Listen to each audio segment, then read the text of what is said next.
Distinguidos señoras y señores senadores,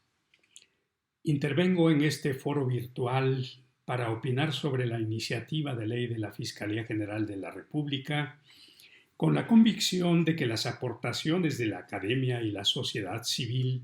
muy poco o casi nada son tomadas en cuenta en las decisiones políticas de quienes tienen la función de generar y aplicar las medidas para hacerle frente a los problemas de delincuencia, inseguridad pública, impunidad y corrupción que aquejan a la sociedad mexicana. Sin embargo, con la mejor intención de coadyuvar en estos grandes cometidos de la tarea legislativa, expondré en 15 puntos algunas observaciones. Primero, habrá que reconocer que el problema de la delincuencia violenta en nuestro país es alarmante,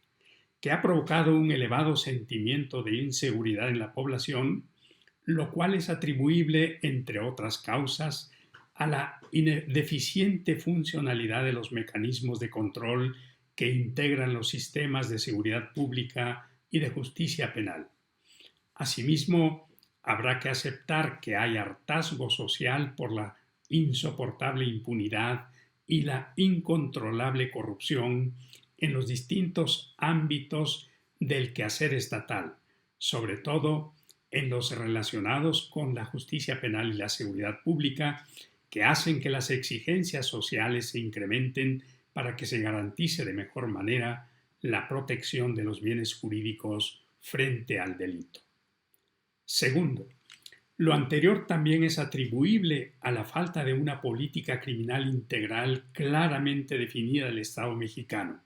para orientar la actuación de cada órgano o dependencia estatales en esta materia. No obstante, la política criminal de la Fiscalía General de la República que la iniciativa pretende diseñar en lo que llama Plan Estratégico de Procuración de Justicia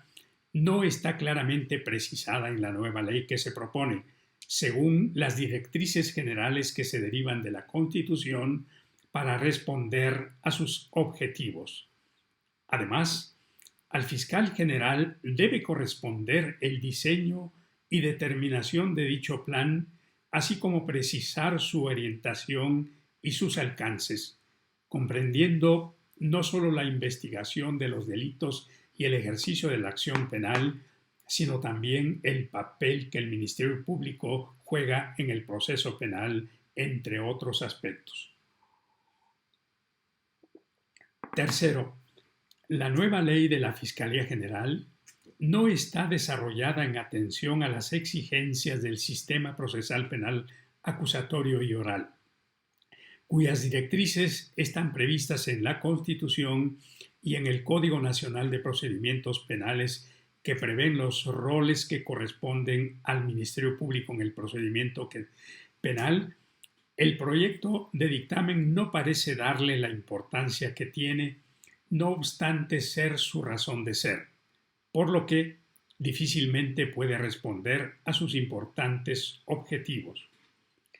La ley de la Fiscalía General que se propone no toma en cuenta las transformaciones que en los últimos tiempos ha experimentado la delincuencia organizada en sus diversas manifestaciones, tanto por efectos de su internacionalización como de los avances que la ciencia y la tecnología han tenido,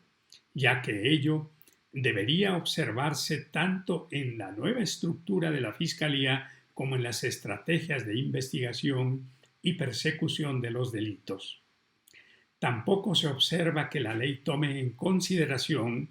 las transformaciones de la política criminal en los últimos tiempos, la cual se ha internacionalizado por efectos de los propios cambios que la delincuencia, sobre todo la organizada, va teniendo, y porque vivimos en un mundo globalizado, porque no perfecciona sus estrategias y técnicas de investigación del delito, no obstante que México ha suscrito instrumentos internacionales que lo vinculan, como la Convención de Viena y la Convención de Palermo, entre otros.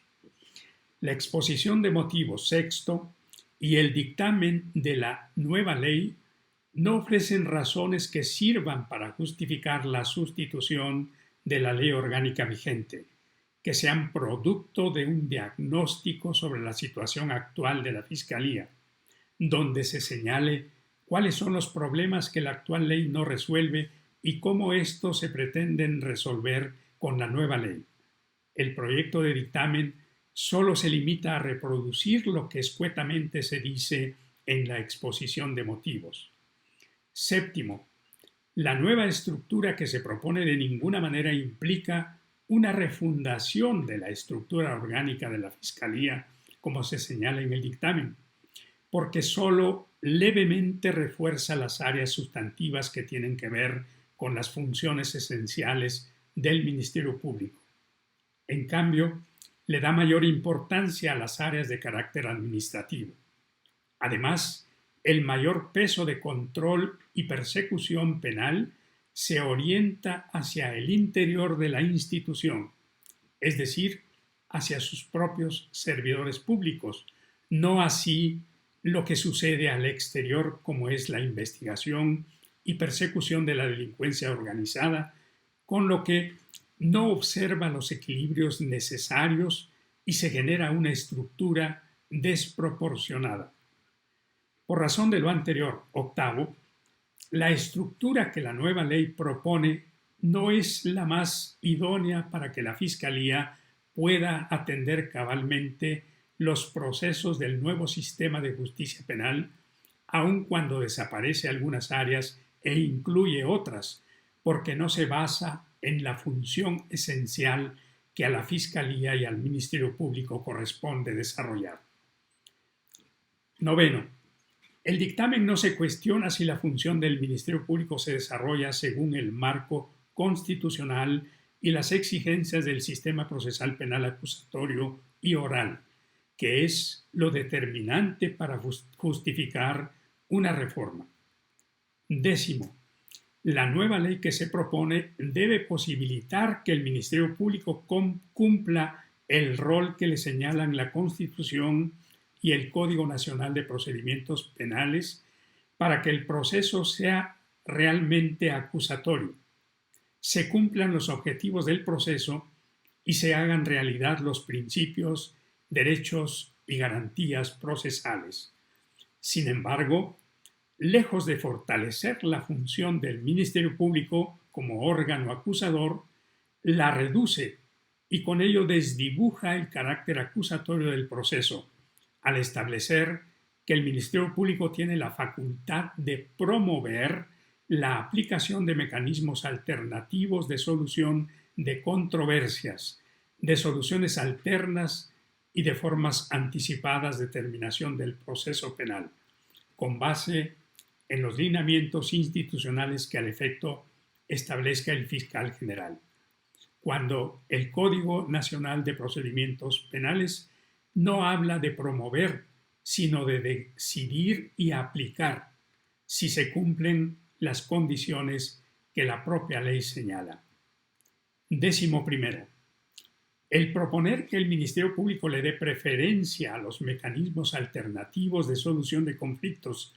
así como a la aplicación de salidas alternas, criterios de oportunidad y formas anticipadas de terminación del proceso penal, implica impulsar la idea de que el Ministerio Público renuncie, como lo ha venido sucediendo en la práctica, a su función investigadora y persecutoria, así como a la función de órgano acusador, lo que traerá como consecuencia que el proceso penal acusatorio se desvirtúe. Décimo segundo, mientras que el Código Nacional de Procedimientos Penales habla de obligaciones del Ministerio Público relacionadas con el procedimiento penal, la nueva ley que se propone habla de facultades del Ministerio Público que tienen que ver con el proceso penal y por supuesto que tienen alcances diferentes. Y en lugar de repetir en una larga lista dichas obligaciones, debió desarrollarlas de forma sistemática según las etapas y fases del procedimiento penal para que el Ministerio Público asuma su función de conducir la investigación de los delitos y su rol como órgano acusador, teniendo siempre en cuenta que los objetivos del proceso penal se alcancen, que los hechos denunciados se esclarezcan, que el culpable no quede impune y que los daños causados por el delito se reparen. 13. Si el objetivo de la actual administración frente al problema de la delincuencia y la inseguridad ciudadana es lograr la pacificación en el país, ello no puede implicar que no se persiga y sancione a quienes han cometido delitos, sobre todo los más violentos, porque entonces la Fiscalía no tendría razón de ser. Además, mientras no haya justicia, no puede haber pacificación. Para lograrla es necesario fortalecer el sistema de justicia penal en cada uno de sus sectores y niveles, de acuerdo con los lineamientos constitucionales y de instrumentos internacionales sobre la materia. El sistema de justicia penal y el Estado de Derecho en su conjunto solo pueden ser fortalecidos si se fortalecen sus instituciones como el Poder Judicial y el Ministerio Público. 14. No obstante lo anterior, habrá que congratularse de que la nueva ley de la Fiscalía garantiza la supervivencia del Instituto Nacional de Ciencias Penales como órgano descentralizado y que conserva las funciones que su propia normatividad le reconoce. Pero habrá que sugerir que se precise en la ley que el INACIPE seguirá siendo un órgano descentralizado, con personalidad y patrimonio propios, y que se regirá por su actual normatividad. 15. Habrá que destacar, no obstante, que hasta ahora el INACIPE no ha sido debidamente aprovechado por las instituciones que conforman el sistema de justicia penal y de seguridad pública, sobre todo en aquello que puede aportar para la transformación y mejoramiento de la justicia penal y de toda la política criminal del país, no obstante haber sido creado para ello y contar con una infraestructura adecuada. Por esa razón, se sugiere que el INACIPE sea visto como el principal centro académico para impulsar la transformación armónica del sistema de justicia penal y de seguridad pública en el país, además de las funciones señaladas en el artículo 10 de la propuesta. De esta manera, el INACIPE pudo haber participado efectivamente en la elaboración de una nueva ley orgánica para la Fiscalía General de la República, que resultara más funcional que la que se propone. Muchas gracias.